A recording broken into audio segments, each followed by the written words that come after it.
I am Madison Timmons. I'm Chris Susi. And we're paranormal specialists who live in the most haunted city on earth, Savannah, Georgia. Every day is Halloween in our line of work, so join us as we spin true tales of haunts, murders, and disturbing Savannah history.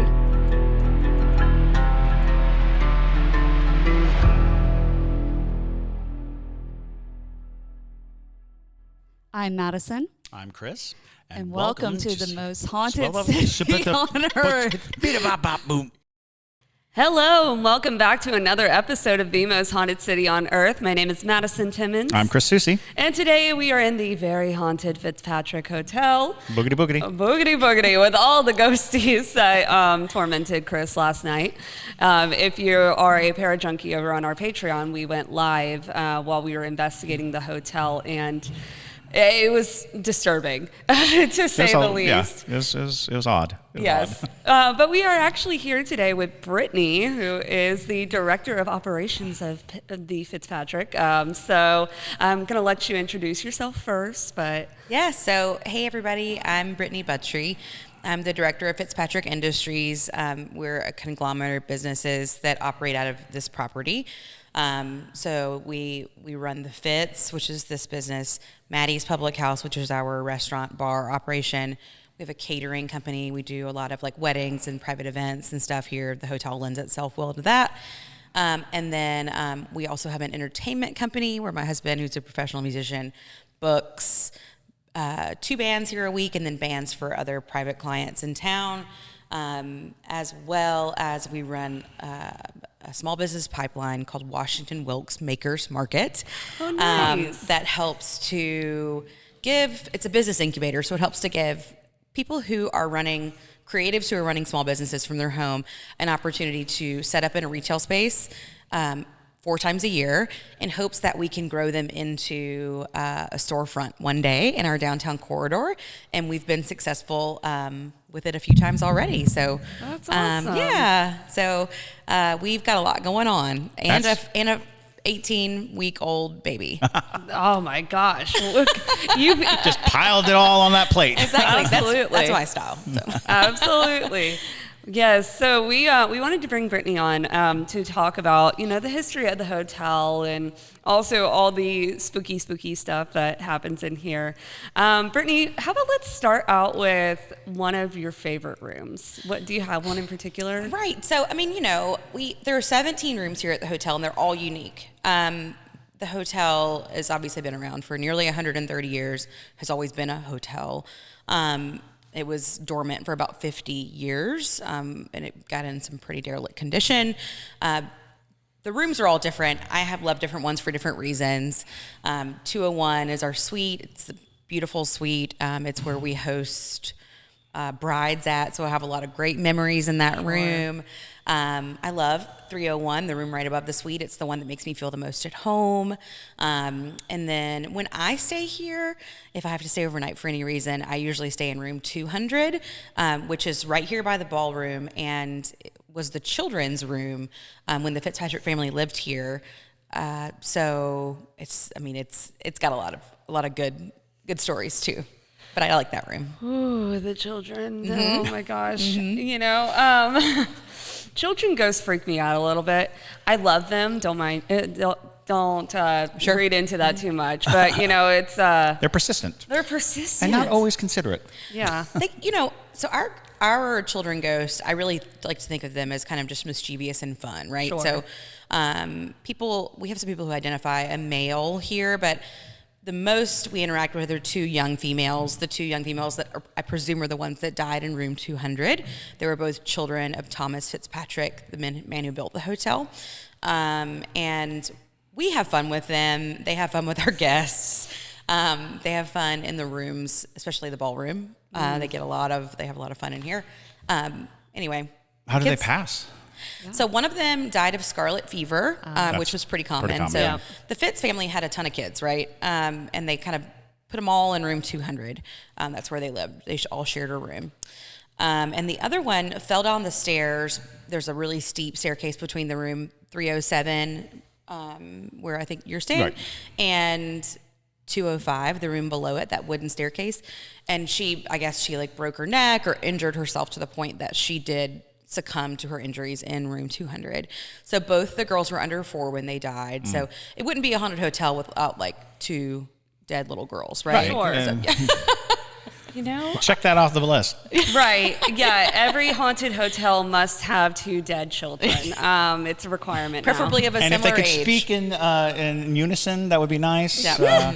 To put that on the order. Somebody on one of our para-junkies, I don't know who it was, but somebody said that the hotel reminded them of The Shining. But That's funny. So Casey and I'm from Athens, Georgia, but we lived in Atlanta. We lived and worked there for a while. We decided we wanted to leave the city. And we just sort of like opened ourselves up to opportunities, had some bad stuff happen in Atlanta. We're just ready to move on, right? Sure. And we had the opportunity to invest ourselves in this space and build the restaurant and stuff. And we moved here and we were like getting settled and we were like, this is the beginning of our horror movie. Yeah. Like young couple. Take over the haunted hotel. Yeah, and, like, good spirited come to like take over hotel now. People are like, do you guys live here? And I'm like, hell no. no. Like, why would we live in the hotel? Like, I don't want my life ruined, or I don't want to become possessed. No, I'm just kidding. But So she says. yeah, exactly.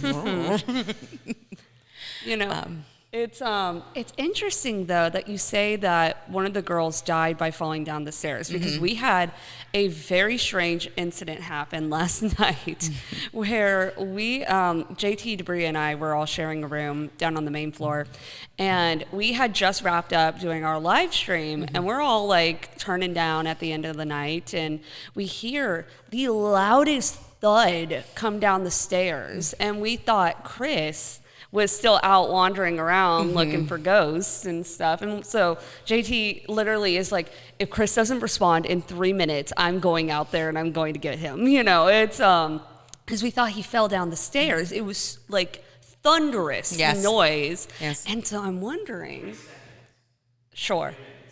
JT corrected me, 3 seconds. Yeah, he was much more concerned. Want to make sure Chris is super dead when we go out there. Yeah. Because I don't want to walk up on him and have him suffer.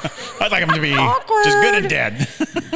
So if you were a kid in a hotel, right? Yeah. So, and there was a grand staircase or multiple grand staircases, it would definitely be a place you would play. Absolutely. So, we get a ton of feedback from people about kids or hearing little footsteps running up and down the stairs. So probably one of the most jarring experiences I've had here personally as a skeptic was one day when we first took the hotel over. We've increased the occupancy rate a lot over the past few years, just promoting it and being available and trying to let people have good experiences here of different kinds. There was a nurse staying here. We have a lot of business persons during the week. She came downstairs and said to me, this is long before we had a child or even thought about having a child. She came downstairs and said to me, I heard your little girl playing on the stairs and in the ballroom this morning. And I was like, oh, that's cute, but I don't have any kids and it's just me and you here right now. Good. Everyone else is gone for the day. And she was like, no, it was like a little girl. I was like, yeah, that's, Yeah, no. sounds about right, but just me and you, sister. So Well, it's funny, in the ballroom, I personally saw like what looked like more of a woman standing over by this mirror. we get that too. Yeah, that was kind of just like, okay, that makes sense, because especially the way this room is set up, there's 2 mirrors facing each other, Right. which is perfect way to attract a spirit or let something in. Some of our local paranormal enthusiasts, and like I said, we like to consider ourselves para-positive here. I love that. Please bring it on, do your thing, come, have fun here. So this room, of course, with the 2 mirrors, that mirror has a gunshot in it. Is that what that is? Yeah. So Okay. at one time when the hotel was derelict, this room was filled with pigeons, and they would let little boys, once a year, they'd pay little boys to come in here, like, I don't know, a dime a pigeon, and shoot pigeons. So that's birdshot. And which is funny, no duel, just birdshot. Yeah. But I've been told before that the gunshot helps to alleviate just that break, alleviate some of the vortex. But, yes, absolutely. It does. So I guess that's good, because mirror vortexes are not always good. Yeah. Right. Well, a broken plane, normally we would say never break a mirror. Yeah. But in instances of that kind of vortex behavior, if you are inclined to believe these things, Yeah. Exactly. that is how you interrupt Yeah. a dangerous vortex. Although in 307, you've got like the ultimate vortex going on in there, which is the room Chris is staying in, by the way, if you haven't picked that one up. Yeah, he's got like 3 mirrors just surrounding the bed. Yep. Yeah, just crowding me in. They triangulate around the bed. Yeah, exactly. that's always good. Well done. Well done. So what was the design thought process So to be behind honest that? with you, we have never changed the setup of that room. So when we took the hotel over, it came with, when our investor bought the hotel, it came with a ton of furniture. We've added a couple of things here and there and taken some things out.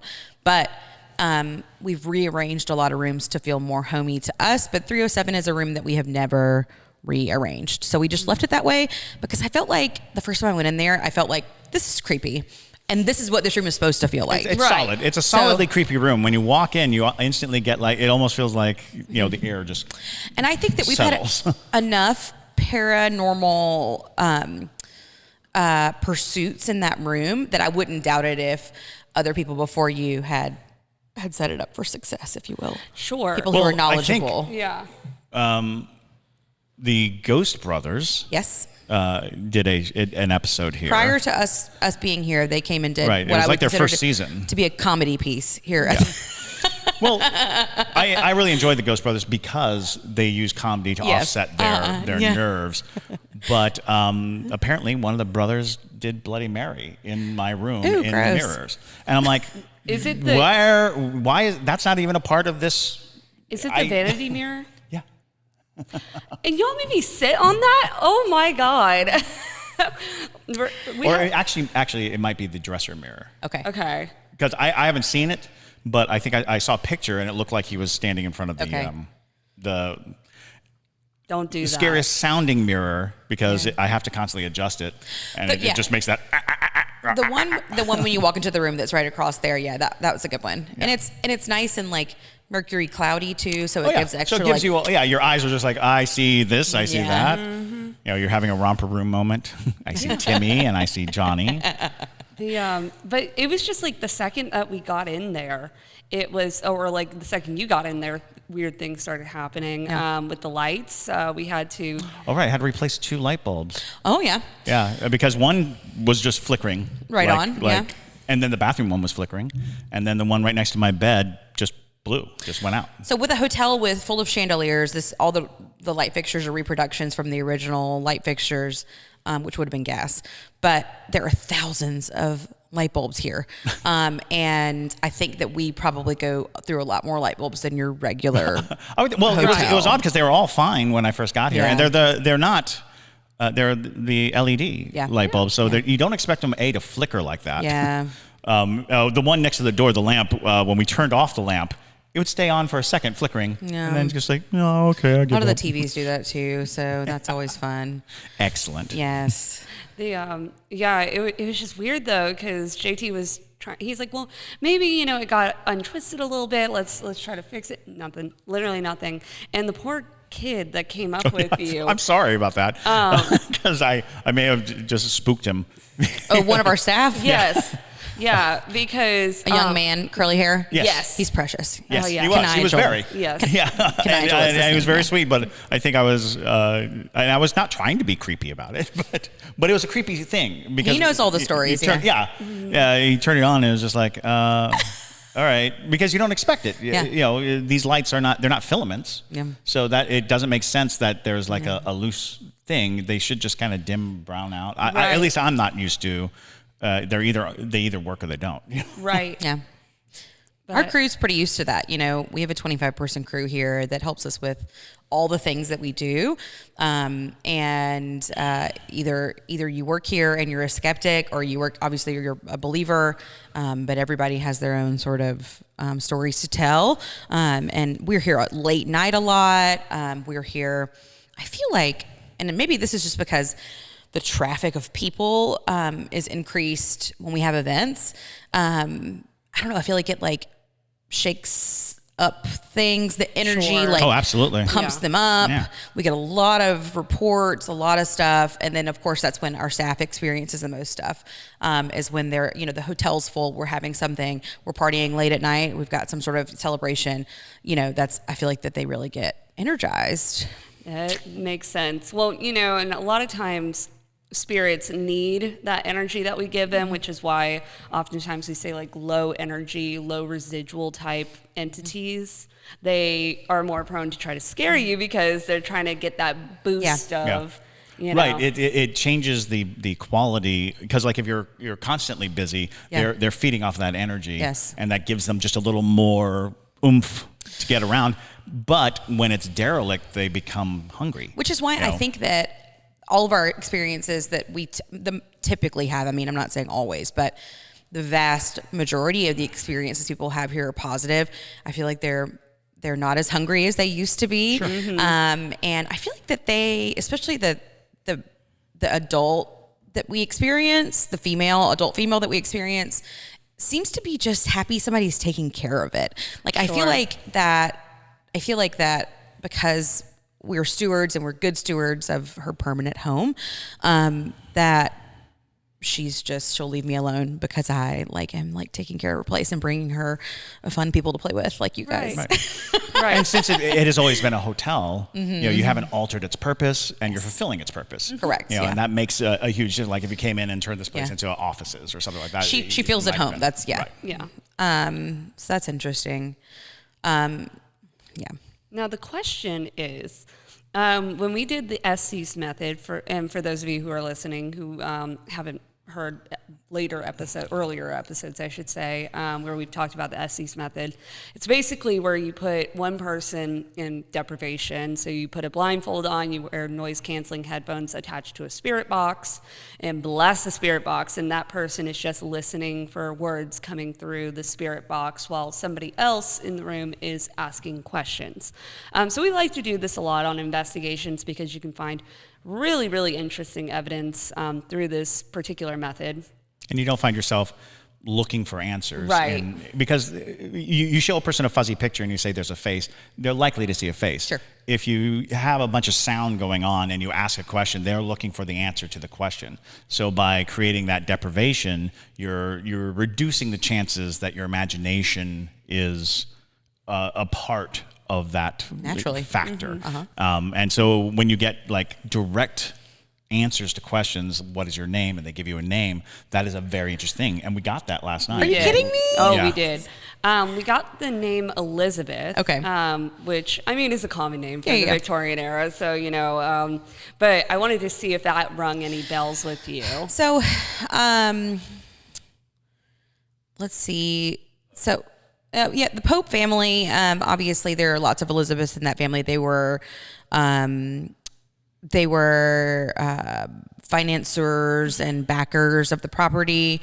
And I'm not sure to be honest with you, I'm not sure what Thomas Fitzpatrick's family member was that caused the incident in 307. Skeet probably could tell you what her name was. So 307, the situation with that room is that the Fitzpatrick has famous New Year's Eve parties. Every year we throw one. They love it. I guess they being like our permanent guests, if you will. So 307, she was a daughter of Thomas Fitzpatrick as an adult, caught her husband in that room with another woman during that New Year's Eve party, and they had an altercation, and she pushed that woman out of the window of 307. So the woman that got pushed out of the window, I don't think she died. There are conflicting stories, but I believe the Skeet confirmed with me that she did not die. But what we feel is like the woman who checks that room or the woman who engages with that room the most is our most disgruntled ghost. So she probably, if you're a couple staying in that room, she's like checking on you, seeing what you're doing in there, maybe a little bit of a voyeur. I'm just kidding. It's fair. It's a hotel after all. Right. But anyway, so people just feel like a presence in there of someone. It's just sort of ominous, I guess. But Well, and that's we often say this: you don't have to die to create a haunting. Sure. Any spike of high emotional content, anytime that a person is going through the apex of their emotional journey, moments of trauma, moments of elation, extreme creativity. What you're basically doing is you're putting into an environment, basically like a bookmark, an imprint. This is what happened, and under right circumstances, you can tap into that energy, which also allows for other spirits. Like we talk about people getting attached, walking around. You just walking around, a ghost be like, I like you, and just follow you around. But if you go to a place that has an event like that, where there's energy that is just self-sustaining, the spirit might disattach to be there. So a lot of times, ghosts in buildings are not about the building at all. They don't actually necessarily have anything to do with the actual building. You had a moment. Yeah, like that other people, other disgruntled lovers could have attached themselves to that situation through the years. True. Right. Yeah, the solidarity. They like, I recognize this rage. I felt this great. rage. Yeah, room of rage, of sexual rage. Yes. Sexual rage. Fascinating. Well, and it's interesting too, with that room in particular, because when we were doing the Estes Method, it was a little frustrating because there were so many things that were like pushing each other off the feed, basically. And we asked how many spirits there were. Yeah, and it said and six. It said six. Right there on. were six right there. Yeah. And That's too many occupants in that room for our code. Yes, Right. that is against the. We should go up there right now and be like, tell hey, them. listen, Occupancy code's 3 in here, guys. Get out. and the Parajunkies were all like, spread it out, like a beautiful hotel. but they had me sit on the vanity seat. Okay.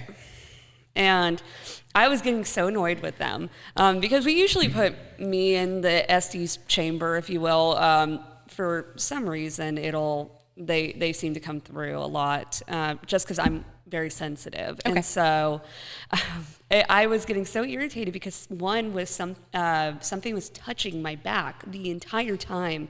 It kept feeling like 3 fingers stroking down my back. And there got to be a moment where I was like, can you stop? I was like, stop touching me or we're going to be done because this is too much. Yeah. And then on top of it, it was like a man coming through saying like, don't trust her. Like after we got the name Elizabeth, and then there's a lot of don't trusts and contradictory things, as if trying to keep us from either learning something or just vying for attention because it definitely seemed like we were talking to multiple people. If you were following the conversation, it's fascinating. It's like every now and then it would be like we're on a different train. Somebody else is trying to tell us something different. When a person experiences that kind of trauma, like frequently the way that some people deal with that sort of thing is sharing it with others, right? So maybe the kinds of spirits that are attracted to 307 are those that want to share their like kind of lame story, Well, the concept of catharsis, because we talk about releasing spirits all the time, or how do you get a spirit to go to the light, or things of that nature. None of which we actually know concrete. We have a lot of ideas and a lot of belief systems around it, but it's very likely that it could just be the need to have their story known, that have that pain that they carry released and let go. Yeah, we've had. It might be a lesson for life. Yeah. Honestly, don't wait until you're dead. It's true. Go talk to a therapist. Somebody. But that was kind of the case for another spirit that not in this building, but a past investigation we did in our own studio. Yeah. And we had a spirit named Celia, and that was like the consensus that we got out of it, because the person who was doing the questioning and things like that, they were trying to get her to move over to the light or whatever, but I was like, I don't think that's what she wants. I think she wanted just somebody to sympathize with her, because the space that we were in was an old train station. Okay. And she was a slave, and we believe from what we could tell is that she had been purchased in Savannah and had moved to Missouri where the incident actually happened. And we were picking up on the energy she had left behind is basically the consensus. But yeah, I'm like, not all spirits want to move on. And that's also a really important thing to note when you're going into an investigation, because a lot of people go into it with this mindset of being heroic and being like, I'm going to free all the ghosts. And it's like, not all ghosts want to be freed. Yeah. You know, some like where they are, or there's a reason why they're sticking around, or sometimes it's a residual haunting and you're not going to get rid of that. But, you know, it's interesting to note that with this particular hotel as well. Well, yeah, and it's always interesting when you have a building that gets focal points and people have stories. Can you run us down just basically a list of the greatest hits? Yeah, exactly. Yeah, the greatest hits. The peaks of ghost stories that are told in this space. So sure. So the room 200 is fun because it's sort of the anchor for the kids, right? So if you stay in room 200, those 2 young girls that die in there, we get a lot of reports of people waking up with a sore throat in that room, which has kind of harkens back to scarlet fever, we think, which was a lot like kind of like a really bad case of strep throat, I guess. I woke up with a sore throat this morning. In 307? It was literally in 307, but it was literally like, oh no, I've got COVID, and then it was gone. Like literally like I had been stabbed in the throat. The ghost of COVID. Yeah, exactly. Well, and it was just like, huh. That was weird. Because it woke me up. The pain in my throat woke me Fascinating. up. Like I'd swallowed, you know, when you have a very bad sore throat. Oh, yeah. And it literally just like, oh, okay. Okay. Not a fun way to wake up. Anyway, sorry. No. So, and you know, some other stuff we reported in 200. We get a lot of course, like I said, running up and down the stairs, a lot of playing in the ballroom. If you were a child who lived in this hotel, there's no doubt that when this ballroom was empty, you would play in it. So that totally makes sense. Personal experiences that I've had as a super skeptic, I guess, you know, things that should not be moving, like being projected, not just like falling, but like being projected across a space. So right outside the bridal suite, we like to keep fresh flowers around a lot when we can. The flower arrangement, you know, came off the table, but very like with force. The kitchen crew reports. Of course, a lot of flickering of lights, a lot of like spinning of lids, just mischievous stuff kids would do, knocking books over, sort of stuff like that. We get a lot of that kind of stuff. And then we get some reports, of course, of electronics just being super naughty in the hotel. So some rooms that you can't get the TV off, like you have to unplug the television to get it to turn off. And even then, like it's a pain in the butt. People feel like they hear noises coming from electronics, like residual buzzing and stuff like that in the hotel. And then other stuff, someone's reported to me before that in 202, they felt like this, I heard this twice before for 202, that they felt like there was a cat on their bed. You know how you feel like when your kitty gets on the bed at night, like, so that's interesting. And then of course, for me, the most most compelling thing about the hotel is that it is built on the original municipal graveyard for the community. Mm-hmm. So that's always a ringer, right? Absolutely. So, the city of Washington is a very, very old community. The first city in the nation to be named Washington after George Washington. Had been a settlement for quite some time before that. Our square is in its original location. The buildings are a little bit more spread out than they were back then. They were a little closer in. There wasn't as much of a like municipal street and things like that. So the original settlement was a French settlement predominantly for traders, trappers, things of that nature. And they built a cemetery that really, if up here where we are, starts about the beginning of the ballroom, and it goes back to the back of where our dumpster is for the hotel. So it's a pretty big space. I would say it's about as long and wide as almost as long as a football field, and maybe the same dimensions as a football field, sort of. So this would have been the back of the building back then. And basically right outside the back door, a few tens of feet would have been the municipal cemetery, because that's just the way that things worked. So when they built the cemetery, they buried all kinds of people in it. So not just people that could afford to be buried there like our current cemetery, or who have reserved plots. I mean, everybody probably from slaves to like Revolutionary War folks would have been buried there.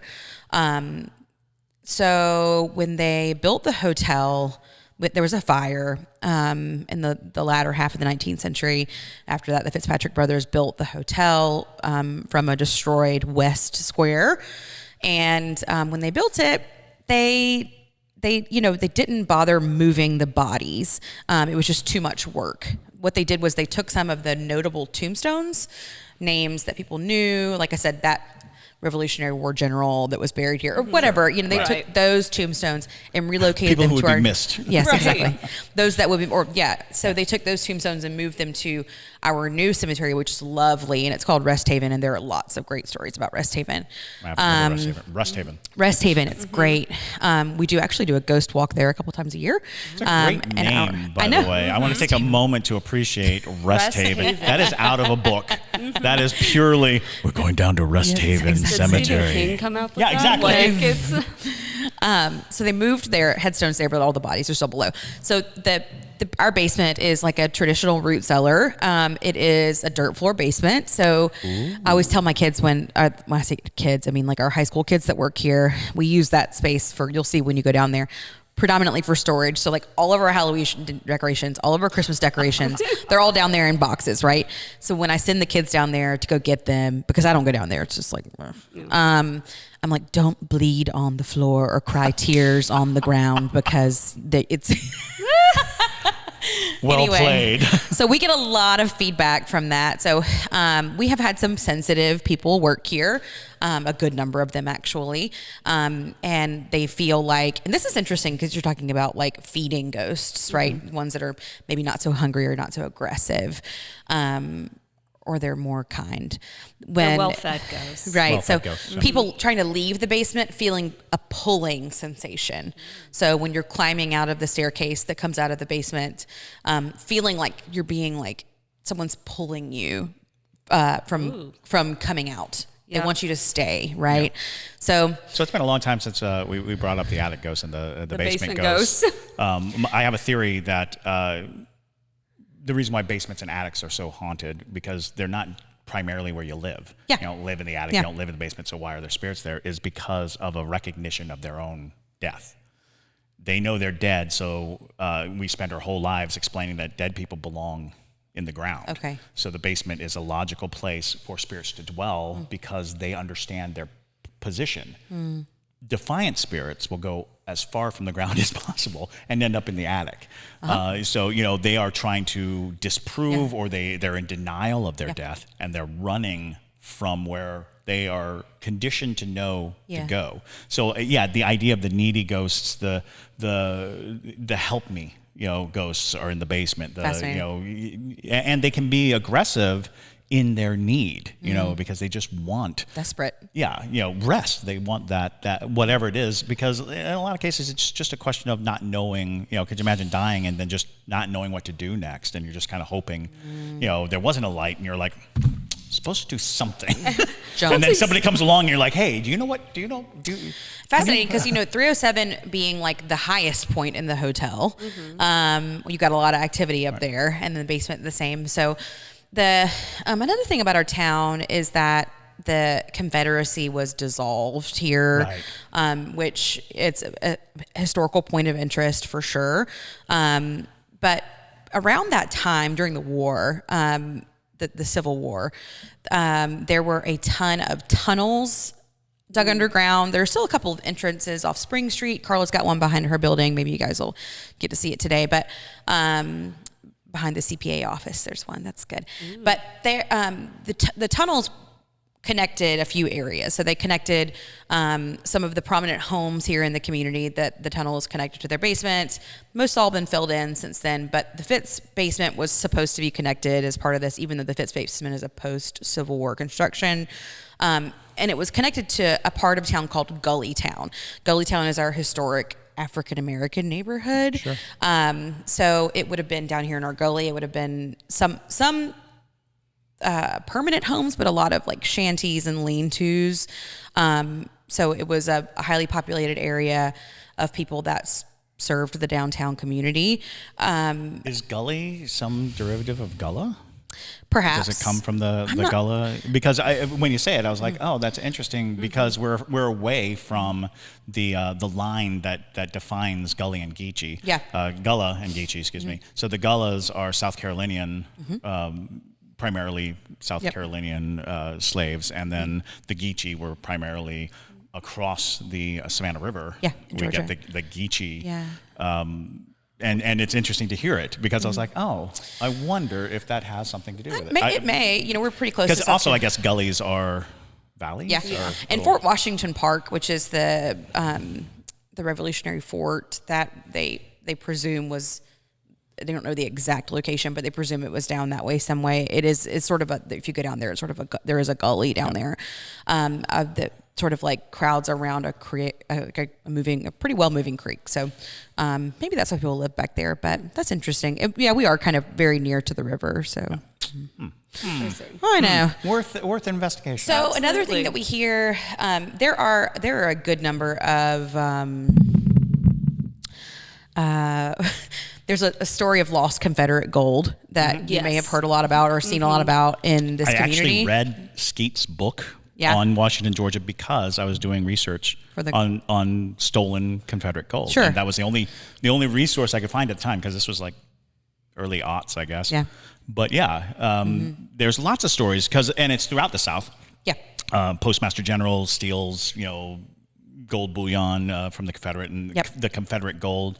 As a matter of fact, tickling my brain, I think there's a story going on right now, like 2018 maybe, that the FBI found a cache of Confederate gold, and now there's claims that they stole it.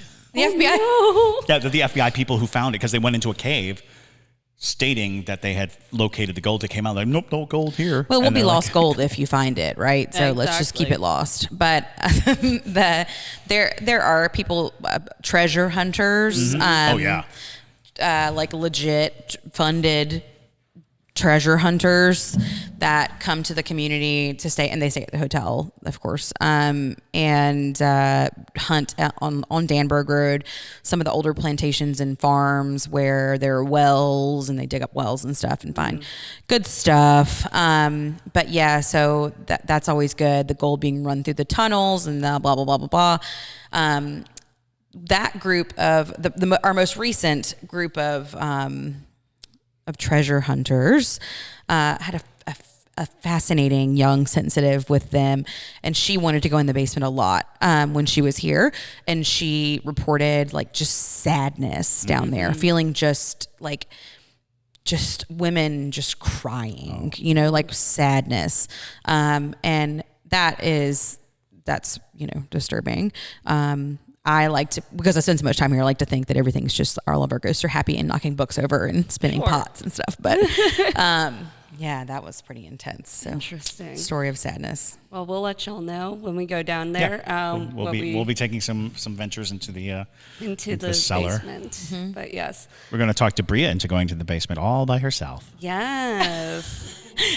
Yeah, Debria's going to go down there, and she's going to wear a body cam so we can watch from above what happens to her. It'll be fun. Yeah. And then once you're down there, Debria, you put a blindfold on. Yeah. And then you spin 3 times, spit, and then also lay on the ground and draw a pentagram. There we go. That's how you do it. We've been torturing Debria. This is Debria's true first intense investigation with us, so we have been messing with her. Oh goodness! Including creating a spirit named Simon that lives under her bed to tickle her toes. So that's. Debria's over there going, she admitted that Simon isn't real. Yeah, even as a skeptic, I still sometimes jump from the door of my room to my bed just in case. Yeah. No, you don't want to be within arm's reach. Also, I want to talk to whoever designed the bed of 307. Why is it so far off the ground? There's enough room for a full-grown man to hide under my bed. This is not normal. That's not nobody should have beds that people can get under anymore. We've seen too many movies. We know too many things. Yeah. But that bed, there's, a good foot and a half off the ground. Simon has to have room, Chris. Simon has to have room to reach you. Some of our beds are, going to be like original to the property or like our time period appropriate. Mm-hmm. So they all beds back then would have been pretty high off the ground and would have been pretty narrow. It's another storage place. I understand. I get it. But when you're doing a ghost hunt and you're sitting on the ground and you look over and you're like, oh, a full-grown man can be under here. Like, I should not be able to fit under your bed. That's a rule of thumb. Chris Soucy should not fit under your bed. And your headboard should not look like a headstone. Yeah. It looks like that. It looks like a giant, very ornate headstone. And I'm like, great. So I'm lying in bed. Also, it's a very loud bed. Mm-hmm. So like, even when I turn my head, it's like, okay, I'm sorry. Like, don't move, Chris. Yeah, what's wrong with you? You gotta be still if we're going to eat you. Old bed, yeah. Has lots of stories to tell, but I'm sure it does. I say that I wish that the ballroom the walls could tell stories. It's this property would have been the nicest hotel in town. There were 4 hotels when this hotel was built because Washington was like a big deal economically. But this hotel would have been the property where if let's say, the governor or some, dignitary were coming to town, they would stay at the Fitz. So this room would have seen a lot of receptions of important people. So yeah, I think it's got good energy in here. So we enjoy it. Absolutely. I mean, it is definitely one of those hotels that you feel the past with it. Oh yeah, for sure. Absolutely. Which you see a lot with historic hotels that have especially kept the historic preservation part of it. They y'all have done a good job not touching too much of it to become modern. Obviously there's modern amenities and things like that, but it's not one of those hotels where it's like, oh, it looks historic on the outside and then you come inside and it looks like every other hotel in America. But lots of character in this hotel. Lots of character. And that too, lends itself to the idea of haunting, is that energy, if it moves in the same pattern, is a comfortable thing that, and a lot of people talk about when they renovate houses, a lot of supernatural activity happens because you're changing the energy. You're changing the way the energy flowed through the house. And now the spirits are probably worried that their anchors are going to, just set them adrift. So this building definitely, walking around the hotel late at night, you're just like, oh yeah. People have been doing this for 100 years. Yep. We've been walking this path for 100 years. Also, just a fun thing. I think the kids pulled the air freshener out of the wall last night. Yeah, funny. That was weird too. They don't appreciate those. Oh yeah. Well, they were probably like, this scent again. We want something new, because we were coming out of one of the rooms. 307. It was out of 307. Our room after the ghost. And we look in the hallway, and in the center of the hallway is the little plug-in, and we're like, that was not there. And we were one of the only people. There may have been one other room that was occupied, and so there was no any inclination of another human being being in the hotel. So we were like, that's weird. Yeah. But my bet is it was the kids being like, let's see what happens when we do this. When they move things, it's like they move them a little further than if it were to just fall. And for me, that's the interesting thing is that it wasn't directly under it. It was in the middle of the hallway. It was like, yep, and they knocked it over. Yeah. Or it was the ghost cat, which would be really cute. Cat. That would be really cute, honestly. I'm all about a ghost cat and ghost animals. Yes. Yeah. Yeah, so y'all spend some time down there, and it goes the property. So our back patio would have been that area as well. But your closest link to it is going to be in the basement of the Fitz. Right. You're on the level with the bodies. Right. Literally. At that point, yeah. So watch for little finger bones sticking out. I'm just kidding. But that's how you get a corpse bride. It's true. The back gates, though, we started the investigation out there, and we were like, these kind of look like the entry gates to a these cemetery. look like a cemetery entry gate. It's like we realize that they're not, but knowing the history of the building and knowing that there was a cemetery here. So these look like cemetery gates. So the couple that restored the family that restored the property in 2002 did a great job of making it look like it would have looked in 1898, down to the gates and things like that. So I think it adds to the, like you said, the historic ambiance of the facility, adds to the sentiment or the people's sensitivity, I think, because you're able to really picture yourself being in that era, in that Gilded Age era, or that late Victorian era. We have a lot of historical reenactors that come to reenactment balls and dances here because they get to, like, aside from the fact that they're electric lights, they get to sort of dress up and just pretend like they're in 1890 or whatever time they want to pretend they're in. So that's cool. That's fun. Like I said, we celebrate weirdos here, so like bring it on. Yes, we also celebrate weirdos. So we are weirdos. Yes, exactly. From one weirdo to another, the Fitzpatrick welcomes you. Absolutely.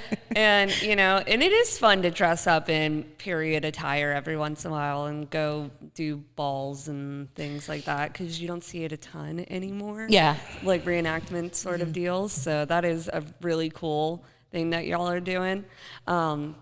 Also, with the drone photo, what is your take? So we had mentioned, we at first thought that it might have been Chris's room, but obviously we're not that familiar with the layout of the hotel. So you were saying it might have been like room 303. 303, I think my husband said he thought it was. Yeah, I mean, that could be, I don't know, we've had reports of things from all the rooms. There are some that get better hits than others consistently, but we've had reports of visitations, sightings, feelings, phenomena from all of the 17 rooms. So, who knows? Absolutely. I mean, walls don't contain ghosts necessarily. That is true. And again, if you're carrying ghosts with you and you come to a place where they can get enough juice to make themselves known, you may not be experiencing the ghost of the place. You might be experiencing the ghost that follows you around. Your own ghost. Yeah, your own ghost. Because, lots of ghosts don't have the ability to project or make themselves known until they come to a place where the energy is right for that kind of interaction. That's fascinating as well. Never thought about it that way. Well, and that's just it. Long ago, I had a long interview with somebody who basically said people are more likely to be haunted than houses. People are the source of life, and really, what is a ghost except something that is lingering to have more life? Yeah. And so, attracted to life and being with life and following people around is a norm. But if you're not sensitive, you'll never notice it until you come to a place where there's enough energy that it can overcome the barrier. Sure. I'm a total type A person, so I don't open myself up to it very much. There you go. There you go. That's fair. I'm but maybe they don't feel they're intimidated by me. They don't feel comfortable around me, which is, hey, I'm good. Whatever works. That's okay. I've got things to do here, ghosts. Okay, so absolutely. Yeah, and especially too, what we like to tell people as well is sometimes the ghost that you're experiencing could have been dropped off by the person before you. That's staying in the room. Yeah, that happens a lot, especially with hotels. Just because spirits will find you'll go to the place spirits attached to you or whatever, and then it realizes I kind of like this place. This has got a good energy, or it likes the other spirits that are around it, or it knows that it can be comfortable there, and it'll just detach, and now you have new spirits that are associated with the room. So, which I think is interesting. That's terrifying. Oh, it is. It is. Yeah, it happens a lot in our theater. We get new spirits all the time. Theaters as a whole, any theater is a great exchange point. Oh. Because there's all that energy, all that excitement, there's all that life. A lot of people gathering, and they're being anonymous. Yeah. People aren't looking at you like this. We're all looking one direction. So a spirit can be there and feel alive. And so a lot of people drop off their ghosts at theaters. Feel alive. That's interesting. They're part of the crowd. Right. They're part of the crowd. They are. They're acting just like everyone else. So they don't have that isolation syndrome and feeling, which can make them lash out. And sometimes they're creepier than others. Sometimes they're creepier than others. Yeah. But it would make sense if that was the case for that room, especially in the drone photo, because there was just so much going on in that photo. I was like, okay, ghost dog, little girl ghost, which honestly, if you are going to drop a ghost off of me, drop the ghost weenie dog, because that's really cute. Yeah. But it had ghost dog, little girl ghost, which could have very easily been one of these girls, but The Fitzpatrick girl, sure. and then But looked kind of like a skull. Yeah, skull head, and then demented, creepy face. So, and also, it can just be reflections on glass. That is also the case. worth throwing in there is that we are geared to see things, especially as ghost hunters. We look at things all day long, and we're just like, oh, do you see that? The human brain wants to make sense of absolutely. things, right? Exactly. The mystery is not easy for us to we deal don't with. we actually don't like mysteries without solution. Yeah, true. we like mysteries that have answers. We've made up whole religions about that, right? That is exactly what all religion and mythology is a bunch of riddles that we answered with somebody big and powerful did it. Yeah, that makes sense. But Brittany, thank you so much for coming on today and sharing the stories of your lovely hotel. Yes, thank you. Yes. Come see us. We're open 365 days a year. The pub's open Wednesday through Friday. Yeah, we have a lot of fun in there. We have something going on every night. We do 2 live music performances there a week. We do an adult music bingo on Wednesday nights, and we play a really fun and engaging trivia game on Sunday nights. So excellent. If you come to Washington, you think small town, there's lots of cool stuff to do. A lot of super nice people in Washington. I mean, very really warm and welcoming folks. Yes. And then there are several good watering holes, and ours is one of them. So yes, absolutely. Yes, definitely make your way over to Washington. We will tell you that in every single episode that we're doing of this this particular series. So definitely come down to Washington. Stay at the Fitzpatrick. Follow us on Facebook. We're very active on Facebook with both the Fitz and Maddie's. Absolutely. Yep. So with that, though, thank you guys for listening to today's episode. And my name is Madison Timmons. I'm Chris Soucy. And stay spooky, y'all.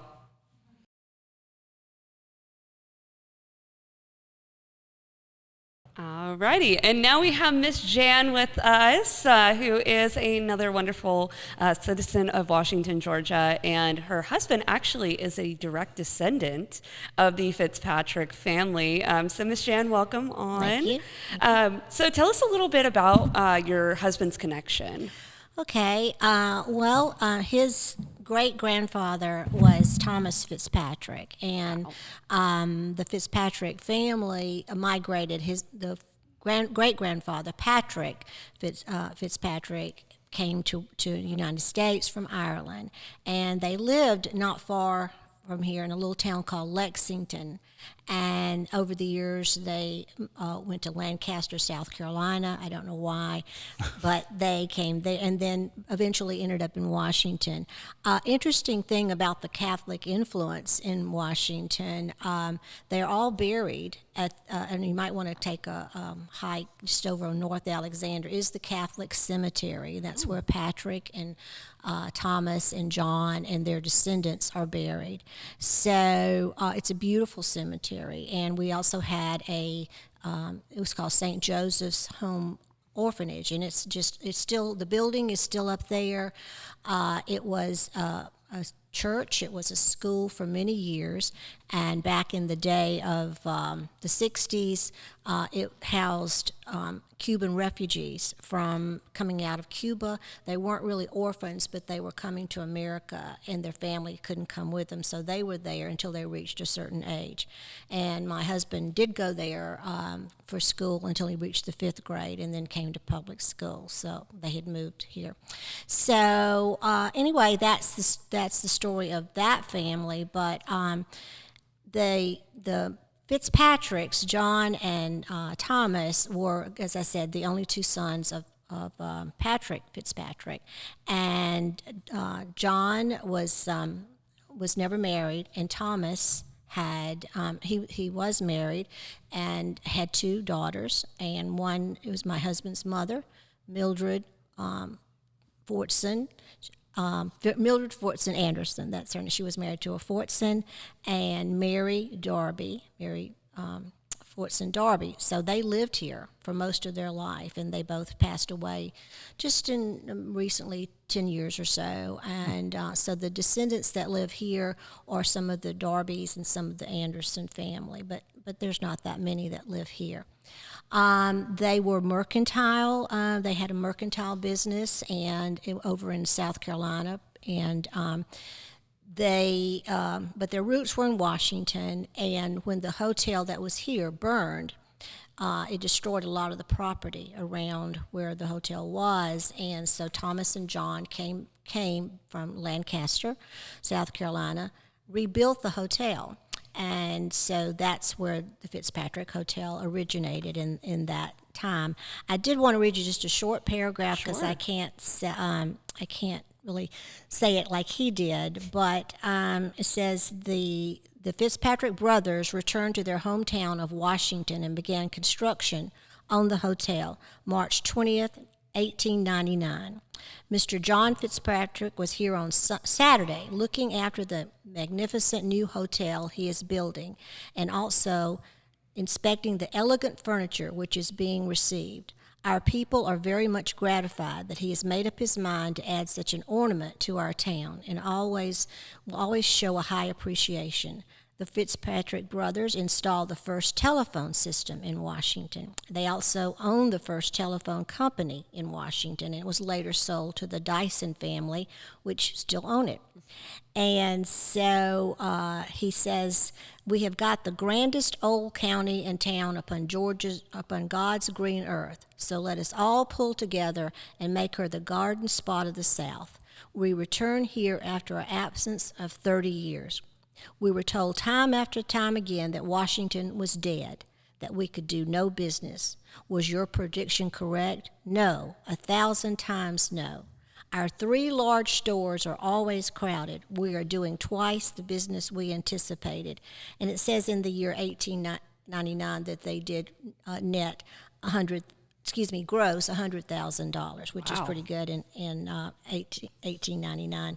And John died in 1907, and Thomas died in 1911, leaving the wife Marie Fitzpatrick, who was the mother of Mildred and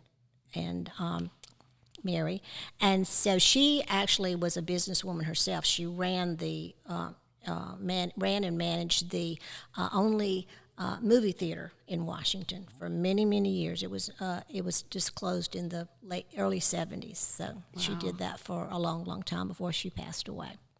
So that's kind of the history of the Fitzpatrick Hotel and the Fitzpatrick family. Wow. It's interesting, and it seems that there is a theme of cycles for Washington where people think, oh, it's going.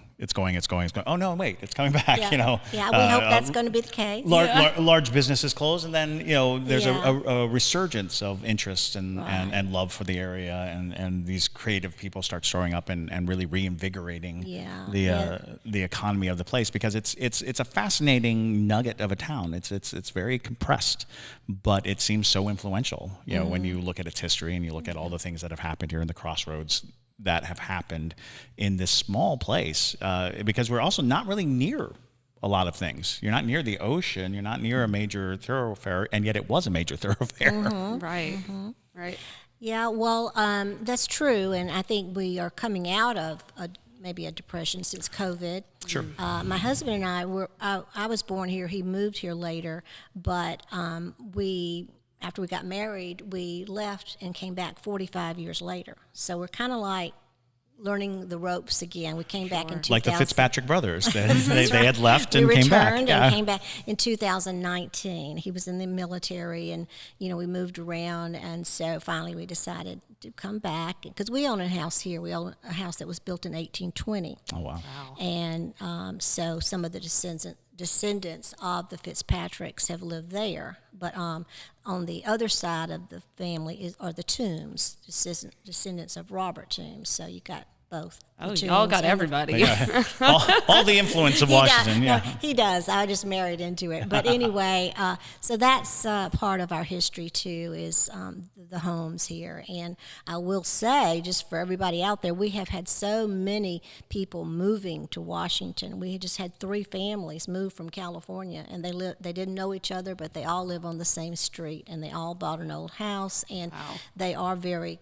They bring a lot of new ideas, a lot of action, and just a lot of, it's really invigorating to see. Wonderful. And I have a little antique shop, so I always ask, what brings you to Washington? Because I don't know how long they've been here. And just an amazing, well, I was just driving through, or, well, somebody told me I should look, or, well, we just found it on the internet. And truly, that's how a lot of people come here. And they come here and they just fall in love with it. And we have just, I don't know how many, probably about, let's say 40 or 50 new families that have come from, California, Rhode Island, Michigan, Minnesota. Wow. Maybe it's our weather, I don't know. Yeah. It's very temperate. It is. But it does get hot, you know. So, Absolutely. So it's, I think we have great hope for this. Well, and it seems like such a tight-knit community, and it's just everybody's so sweet here. Like, it is. Well, that's good to hear. It's unbelievable. We were talking about that last night. We were like, everyone's just so nice to us. You know, and granted, we're from Savannah. We appreciate a nice, friendly community. There's a lot of hospitality going on, but there's also a lot of surliness, you know, and you kind of expect it. The smaller a town, the more insular it will seem. You know, outsiders are kind of always regarded with a, you know, cautious eye. Mm-hmm. We haven't seen any of that here. Yep.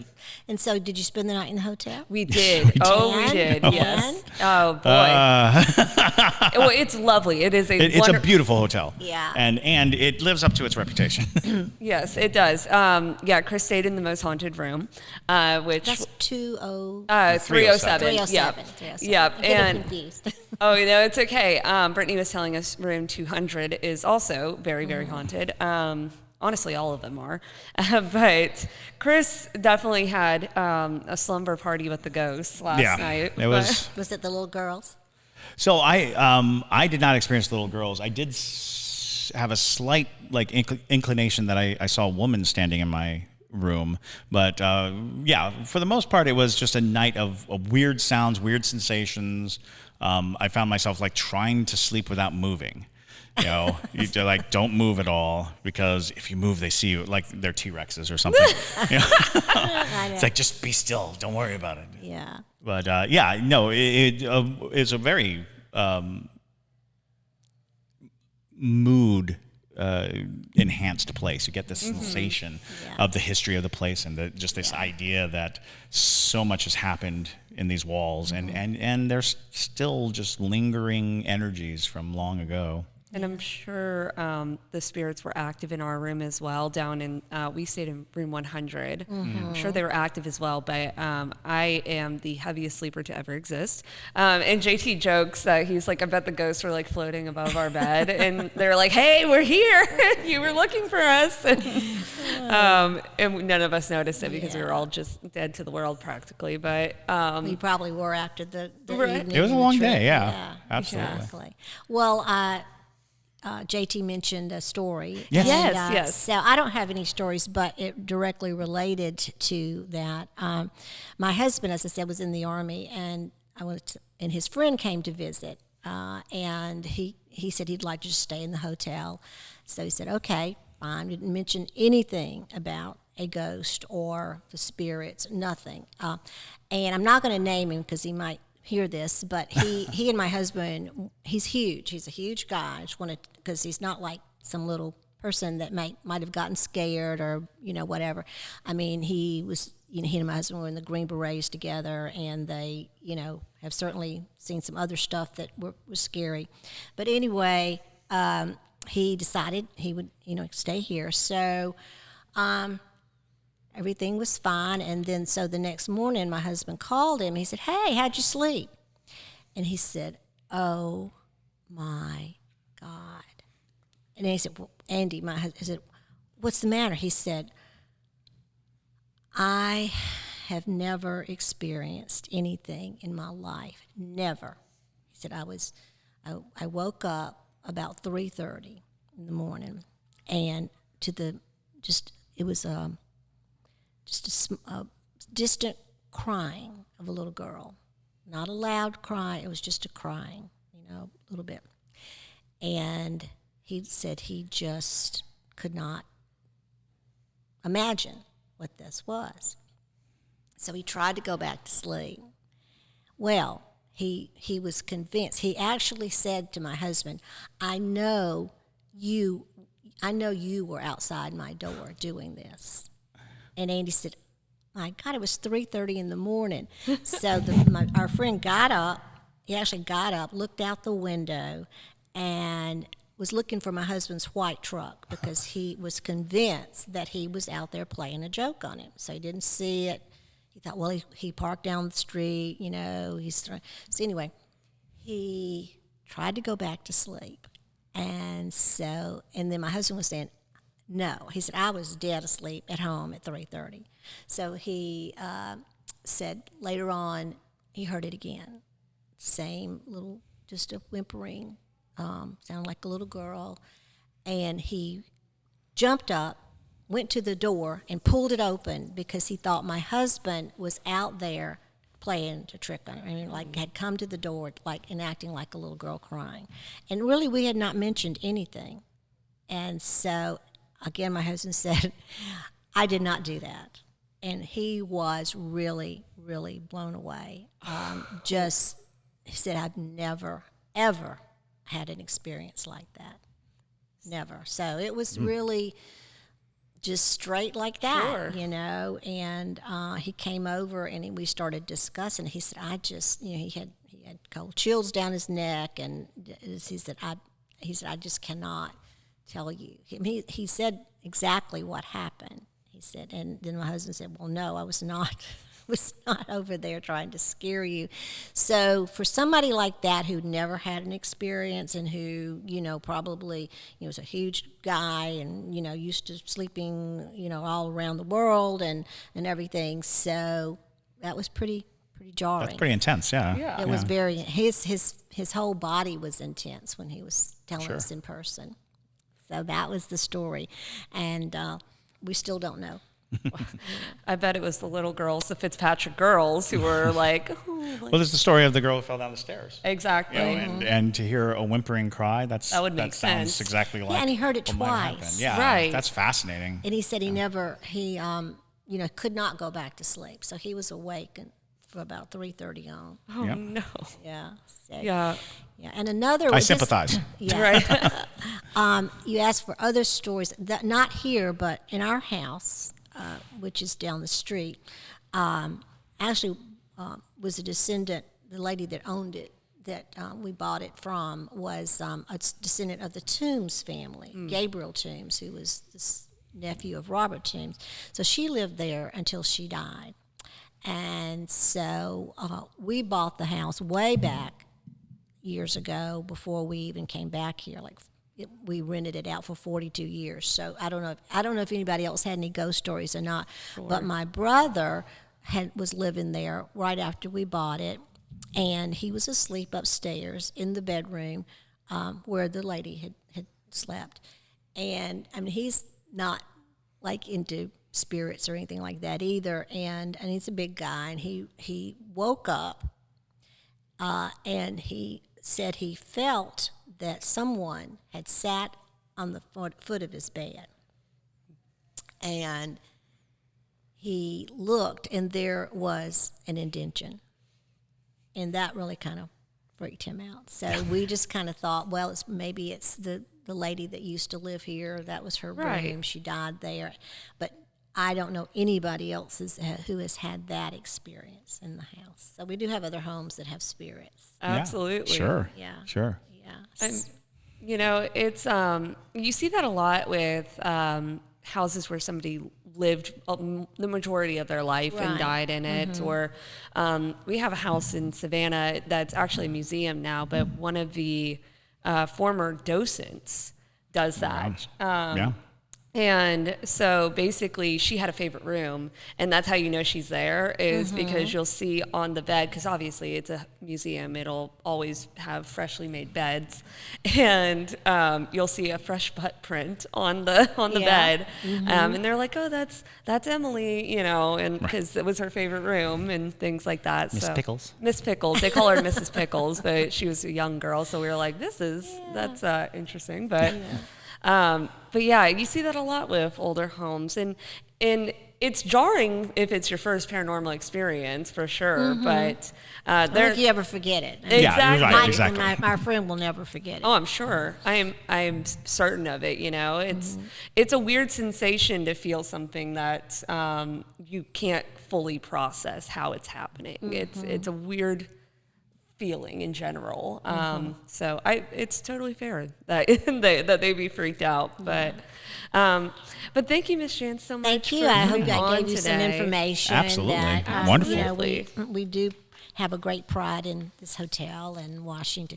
I don't know if they told you, in 1993 there was a grand opening. It was pretty much in such disarray. I mean, it had a tree growing up into this. Oh. Yeah, it had been neglected for years, and a family from Athens came and they got grants and they restored it to this level, and I think they did a great. Yeah, They it's really did. amazing. Yeah, when you really think that it was derelict, you don't see any signs we of that. can't imagine Washington without it now, and it was, that was long before we came back, and it was we were just amazed at what they had done, Right. and how tastefully it had done. So, but thank you for talking to me, and thank you for coming. Absolutely.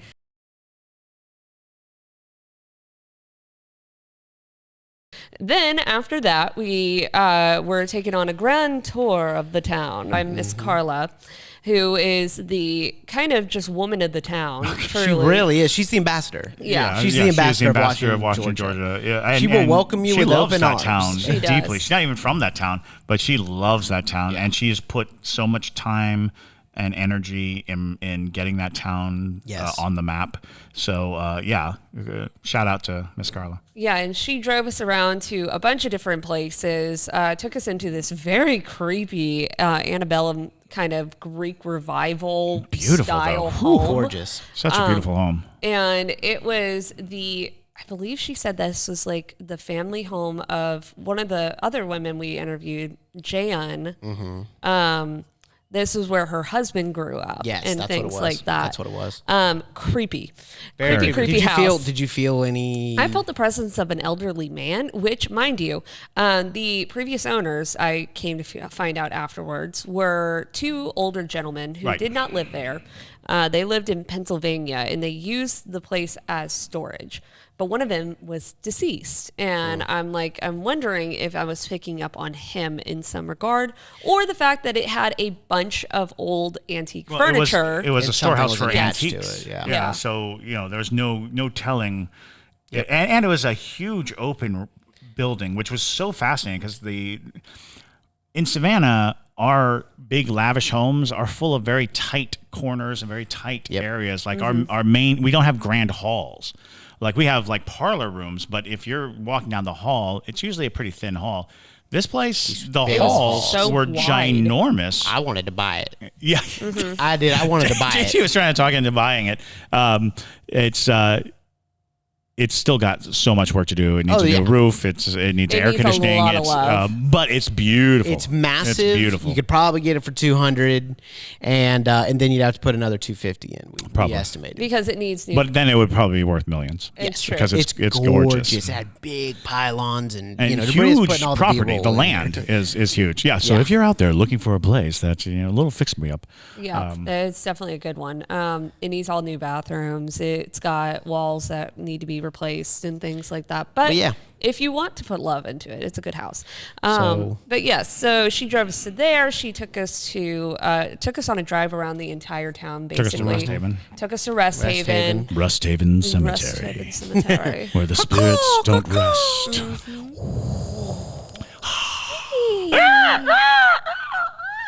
It's more like a That was seagull. Sorry, you're nowhere near the sea.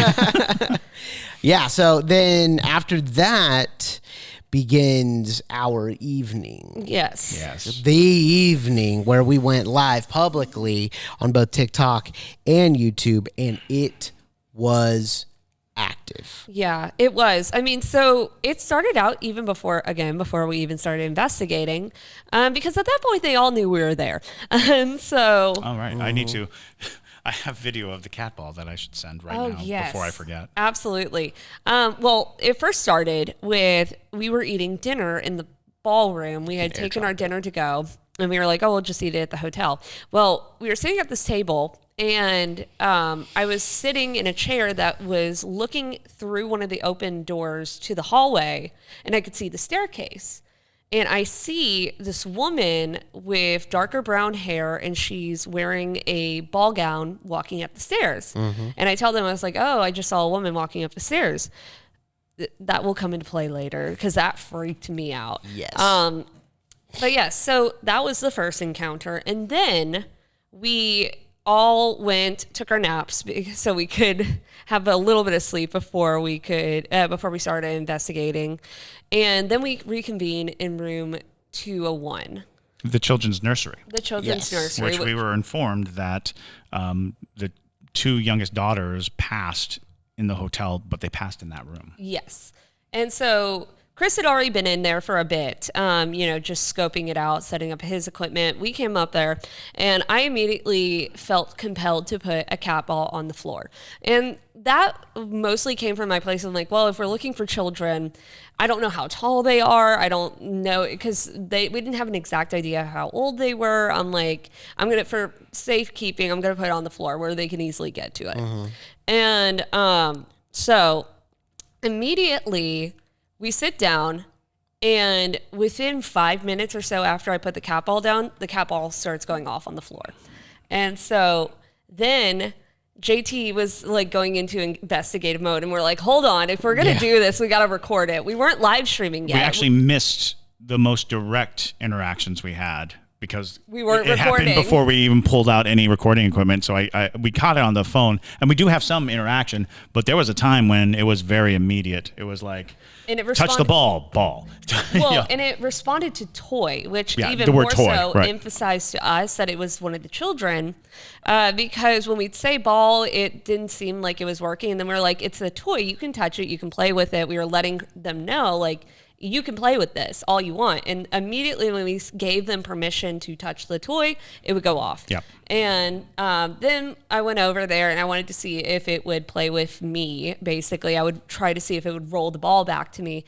But I don't think that these particular entities had enough energy stored up to actually do that. Because we'll do that next time in the kitchen. Yes. Because the furthest it got was touching. Because even after that, I put it back, and we got it again, I believe, where it touched the ball. So that was interesting. And then when the live stream started, we started out in there, and that was when we immediately got the two little girls coming through. Immediately. Are there any children in the room with us?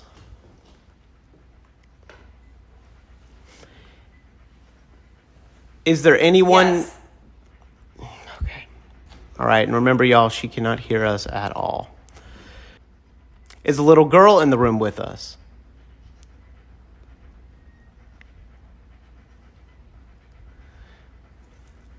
Yes. All right. A little girl. Were you the one playing with the cat ball earlier when we had the camera out? We're not here to hurt you at all.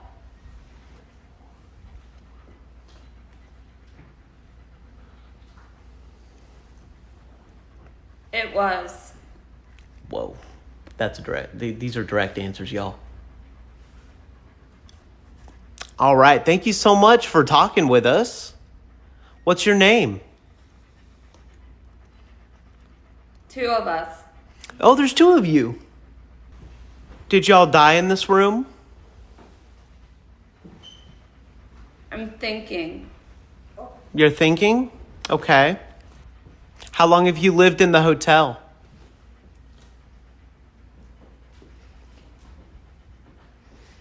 For a while. Are you related to each other? Twins. Whoa. Whoa.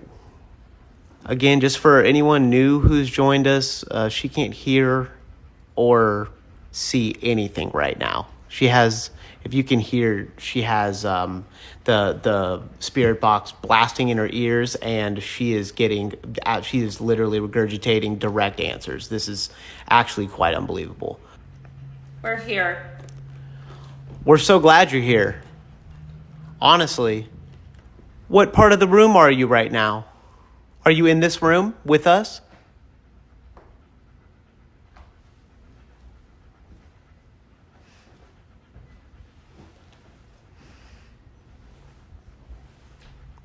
Over here. Over here. Everything good with YouTube Live? Okay, good, because it's recording and I want to get this. I really want to get this, so that's perfect. No, it's awesome. Can you tell us what part of the room? Where you are in the room? Desk. Oh my God.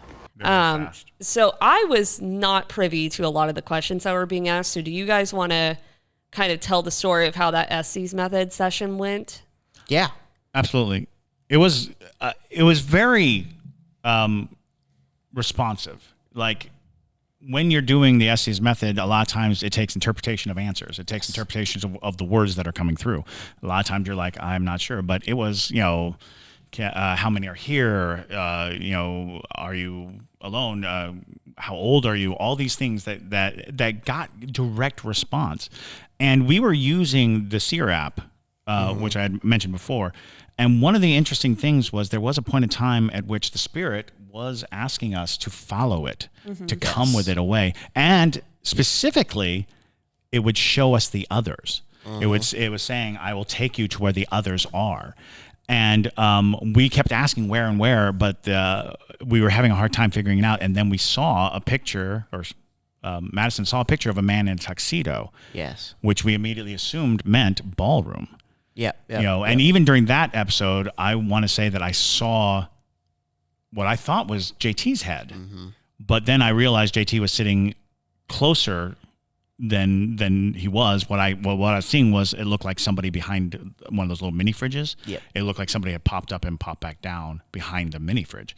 So all of these things were happening all at once. Yeah, it was very overwhelming. And we got Elizabeth twice. That was the thing. We got Elizabeth the night before. I still don't believe Elizabeth was one of the girls. Oh. I just don't. Yeah. And here's why. One of them is we know the girls' names, and neither of them are Elizabeth. Okay. It was a G name and an M name. Okay. But in my room when Elizabeth came through, there was nothing childish about. There was nothing childish about her. Yeah. And so I think we were still having a tug of war. I think there were still spirits who were trying to come through for different things. Yes. Yeah. So, but that Elizabeth did come through and came through multiple times. But we also got Maggie and Gabby and Margaret. Yeah. And I was like, I think those were the children, Gabby and Margaret. Okay. I feel like Elizabeth is a free roamer. Yeah. We don't know what Elizabeth was ultimately after, but I think she was interfering with our conversation. I remember looking at Chris. I remember there was a point in time where Chris, you and I looked at each other in astonishment. Yes. Because we were getting so many, and Debria will obviously show this, because she has the video of it, but we were getting so many direct answers, one after the other. Right after the other. That it was like, this is crazy. It was crazy. It was a full conversation. It was a full conversation. Because it wasn't, a lot of times, and even in this Estes Method, you'll see there are pauses. Yes. You'll ask a question and there's a long time. Sometimes we have to ask the question multiple times because there's nothing coming through for a long time. But there was like a string of questions that was literally like two people talking to each other. 1, 2, 1, 2. Yeah, it's so true. And that was and the information was very compelling and very sound. It wasn't nonsense. Yes. And that was a big thing, is because the Estes Method oftentimes leads to answers that you're like, I don't know what that means. I don't understand that. But this was constantly reaffirming what we were asking, and to the point at which we knew that we had to go to the ballroom. Exactly. Just because of the nature of the conversation was, follow me, come on, time to go. Let's. Yeah. It was like, are you coming and stuff like that. It was stuff like that. I don't know if these are direct quotes because it was really long and really exciting. And it's a very long Estes Method. Luckily, we had everything recorded, but Lord. And then we moved to the ballroom. Yeah. Which was even more fascinating because there in the ballroom, we were getting a lot of play with me, a lot of let's play, hide under the tables, things like that. So you were really feeling this, but then came, my parents are gone. Yep. And other things, but we also felt that the mother was there. Yes. Which made it kind of hurt my heart. Well, she said Fitzpatrick. Right. Yeah, when the I was word like, Fitzpatrick who are came we up, talking to, or who is your mother, or something like that? She goes Fitzpatrick, and we were like, what? And so then we had this very interesting dynamic, which is worth mentioning. Ghosts don't necessarily see each other. Yeah. Not necessarily. I mean, certain brands of ghosts might miss each other, and or exist on different planes of the reality that we all share. I worry that the mother cannot see her children. Yeah. I feel like there's something causing that separation, and it might be the mother's grief.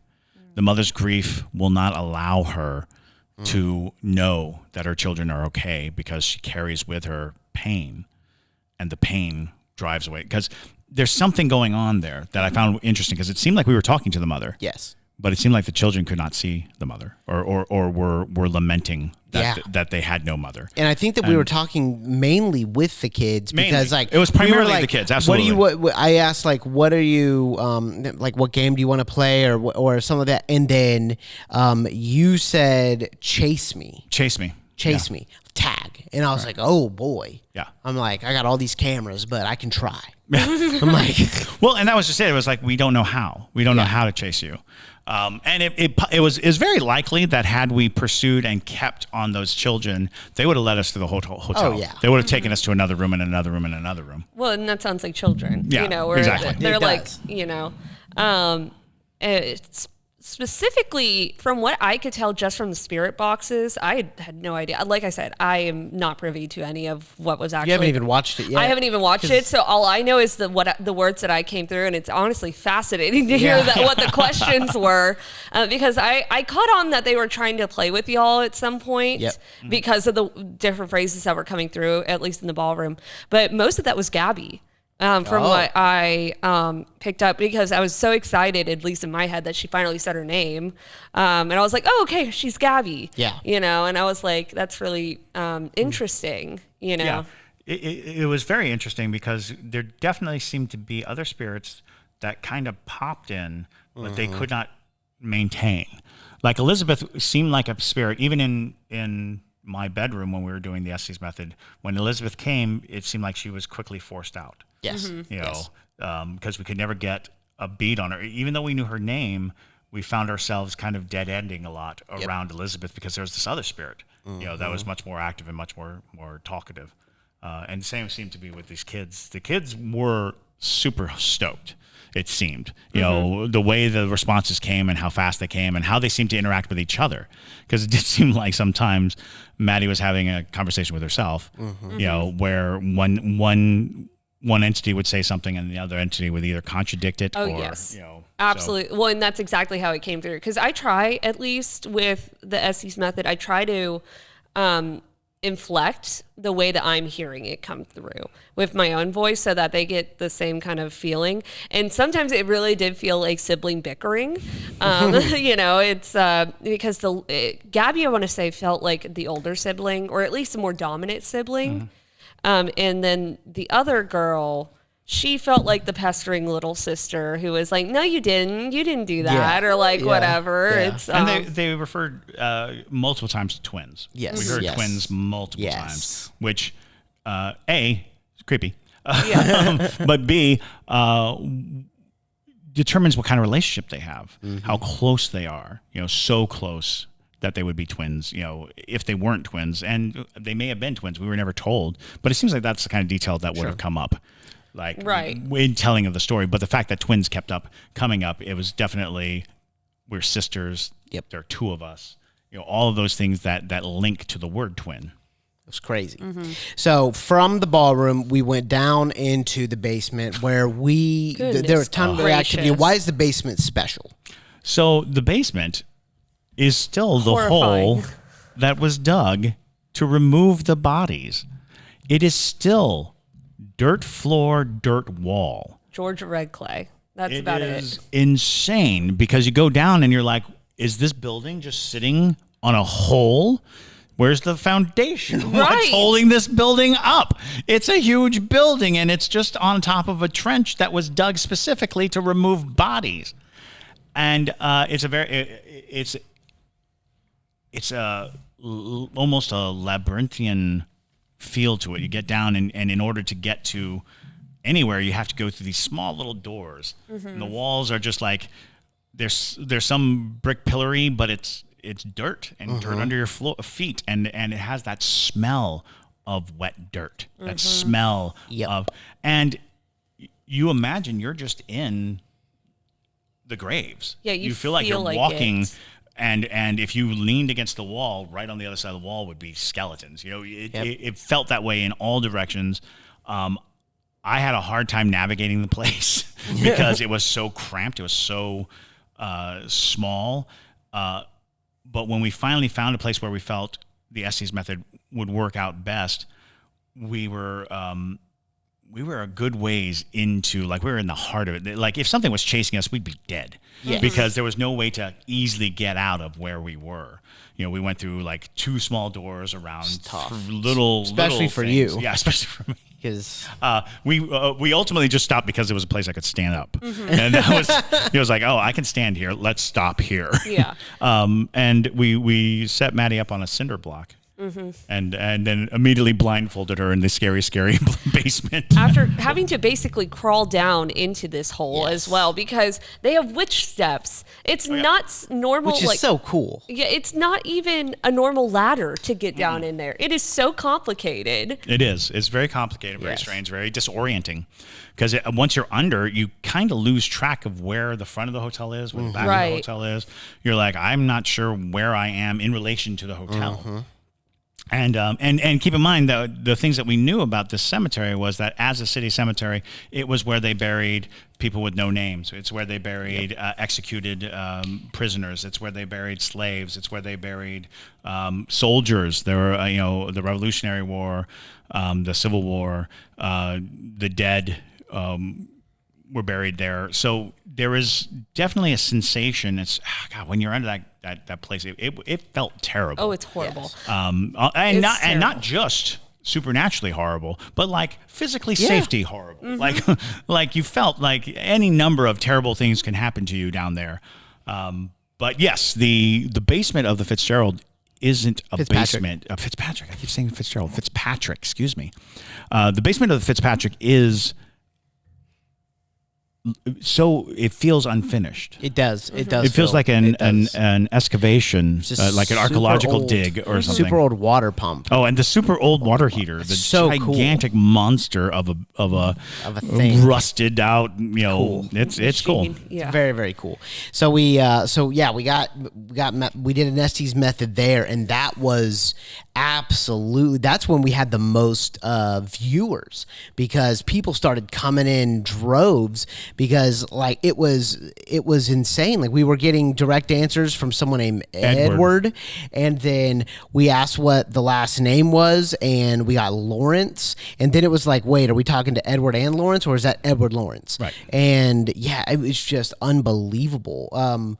We were, we figured that. Oh, we got that Edward went to jail. He went to jail. He planned an escape with others. They killed him. And he kept asking us for help. Yep. To help him out, and that he thought we could help him. Yep. But we couldn't get past that because it also seemed like there were other spirits down there. And again, we're in a trench of unmarked graves. Yes. We're in a trench where on both sides of us, the dirt, it wasn't like perfectly walled. It was literally like like you had shoveled it up, and so it was like mounds of red clay and dirt on both sides of us, mushrooms growing out of the ground. It was nightmarish. It was a nightmarish place. And with Edward in particular, he was the most interesting spirit that came through, because I felt, so like with the little girls, I could feel them next to me. Like I could feel them standing next to me while I was in the Estes method, because I could feel this just cold sensation brushing my arm. But Edward, I felt like he was watching us while I was in it. And immediately he came through, and I just was washed with this sense of sorrow and feeling of being forgotten. Yep. And Edward said that he had been bought by the city. Yeah. The city bought him. He said that he was from Dublin, Ireland. Well, but later we heard Texas. Which started sparking the conversation. Is it Edward and Lawrence? You said middle of Texas. Middle of Texas. Yes. Right. I actually forgot to look up Dublin, Texas. Oh, sure. Because there is a Dublin, Texas. There's a Dublin, Texas. Yeah, it's yeah, he was just like, and it was weird because almost as soon as I put the headphones on and I was totally tuned It's in out. the middle of Texas. There you go, Dublin, It's Texas. in the middle of, the center of Texas. And I think you said, we asked, where are you from? And you said Texas, somewhere in the middle or something like that. Yeah. And, well, I remember that. Wow. I remember that phrase that came through. It was he first said Texas, and then he made sure he wanted me to clarify The middle. the middle of Texas. Wow. Because I remember I was like, oh, hold on, middle of Texas, middle of- yeah. you know, because that's how he like it felt like he wanted me to get like every detail that he had. Yeah. Because there was another point, I don't know what the question was that was being asked, but I thought it was funny because he said, "Do you need the dates?" Yes, that's right. And Do you Because need the date? we were That's- asking for dates. Yeah, well, we were asking for either when he was born or when he died. Yeah. And then all of a sudden you said, "Do you need the dates?" Right, and we got And we were like, 1856. yeah. Which was interesting. That was very interesting. Yeah, it felt like he was very intent on like, Yes. you know, like everything he knew, anything he Yes. could give, he was given through us. But yeah, he was definitely getting pushed around a bit by something else down there. But the overwhelming sensation was just like, it kind of goes with the theory that Chris has always said with basement ghosts is they're just clawing for attention. They're They like, are. please, like let me in, you know? Yeah, what makes a basement ghost desperate is the desire to be done right. Yep.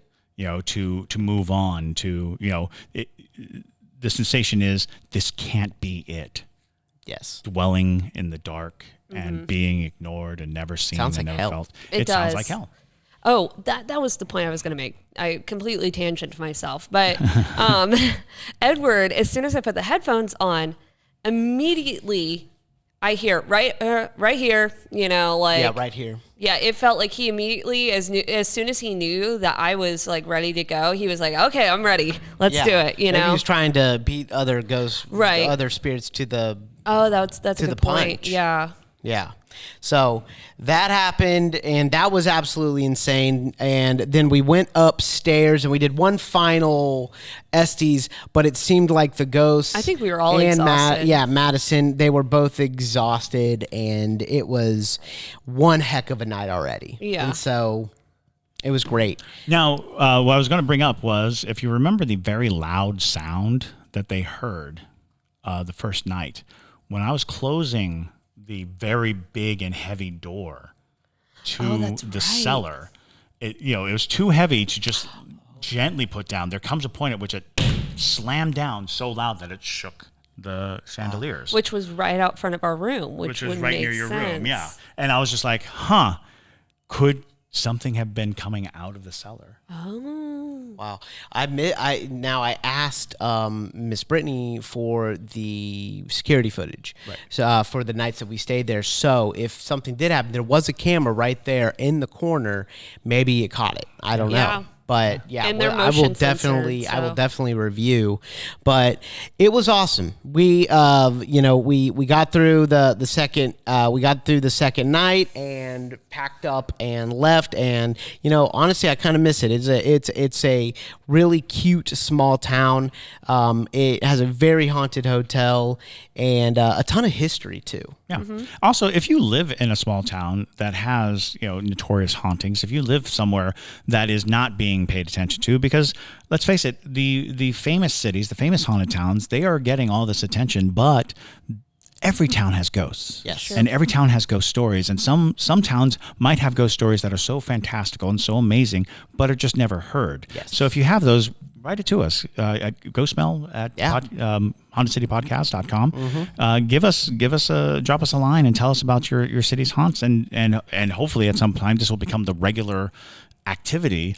of going to the lesser known small town haunts, because small town haunts are oftentimes much more compelling. It's true. Because they're like diamonds. All this pressure has pushed onto these things, local legends.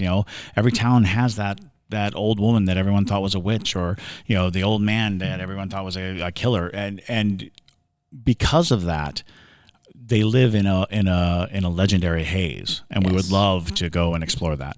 Absolutely. Absolutely. Because we had a great time doing this, and I think we might have found a way to talk to ghosts more often, which is visit places that aren't paid attention to. Right. Absolutely. Because a fed ghost doesn't need to expend energy. Yeah. That is true. That's is it. very true. That's it. Yeah. So you guys will all get to see all of that activity that we were experiencing and whatnot, which is super exciting. But we wanted to give you a not so brief synopsis of exactly what happened. But thank you guys so much for listening to today's episode. And my name is Madison Timmons. I'm Chris Susi. And stay spooky, y'all.